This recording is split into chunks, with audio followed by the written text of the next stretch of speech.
big story here at 10 is we have some new information about a year-long I-team investigation into a deadly police chase. The Fort Worth police officer who crashed into an innocent driver while chasing a stolen car will not face criminal charges. I-team reporter Brian New has been on this story. And Brian, I know you spent some time speaking to the family of Andre Craig today after learning that grand jury said, no, we're not going to indict this officer.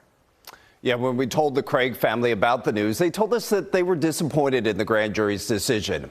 It's been 15 months since the crash, and the family says it's still waiting for the Fort Worth Police Department to, quote, own up on its role in Craig's death.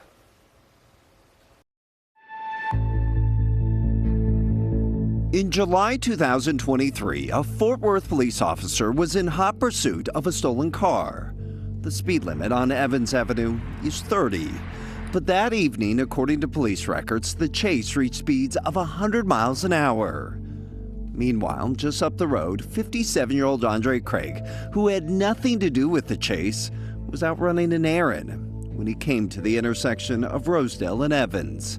Witnesses say Craig had the green light when he collided with the police officer and was killed.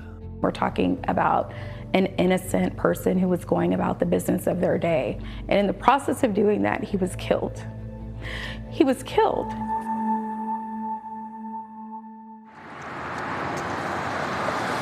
For more than a year, Craig's family has been seeking closure and answers from the Fort Worth Police Department about whether the officer involved was following department chase policy and if he will be held accountable. We spoke with Craig's sister after learning a Tarrant County grand jury decided there was not enough evidence to charge the officer with a crime. I think my initial reaction is just disappointment, but also not surprised, right? In some ways, I've become numb to the indifference. The man police were chasing that evening, Brian Hunter, faces 2 felony charges: driving a stolen vehicle and evading arrests causing death, which could land him up to 20 years in prison. However, what happens next with the officer who struck Craig is less clear. Fort Worth police say the 20-year veteran officer has been allowed to return to normal duty while the internal investigation continues. Do you feel like your family's any closer to closure? Absolutely not.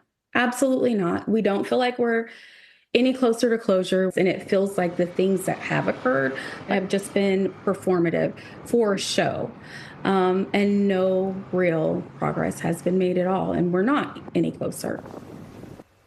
Shortly after the crash last year, we requested a copy of the Fort Worth Police pursuit policy to see if the officer was following department guidelines. In an effort to keep the full policy from being released to us and the public, the city of Fort Worth sued the Texas Attorney General. That lawsuit is still pending. In fact, there's been no movement on this case since March. Yeah, a lot of questions about that part of the story, but I'm curious if the department gave you any sort of timeline about when they might be wrapping up their internal investigation. Yeah, Nicole, the department has not provided any timeline, but we were told that the holdup in the internal investigation was that the department wanted to wait to see if any criminal charges would be brought on the officer, which we know now will not be the case. Brian New with the I-team sticking on this one from day one. Thank you so much for that update.